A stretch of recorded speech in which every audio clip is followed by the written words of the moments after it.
Presiden Amerika Serikat Donald Trump menganulir jawaban atas pertanyaan wartawan tentang apakah dirinya akan mendukung Israel mencaplok tepi barat Palestina.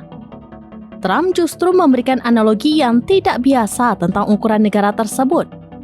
Saya tidak akan membicarakan hal itu. Negara ini memang kecil, negara ini kecil dari segi wilayah, ujar Trump di ruang oval pada Senin 3 Februari 2025. Trump mengangkat pena yang biasa digunakan untuk menandatangani perintah eksekutif.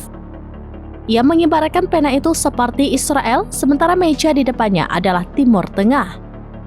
Dia mengatakan, lihat pena ini, pena yang indah di meja saya ini adalah Timur Tengah dan bagian atas pena itu adalah Israel. Trump menekankan Israel adalah negara yang menakjubkan meski berukuran kecil. Ada banyak kekuatan otak yang hebat dan cerdas, tetapi itu adalah sebidang tanah yang sangat kecil, tidak perlu diragukan lagi, pungkas Trump.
Download Tribun X sekarang, menghadirkan lokal menjadi Indonesia.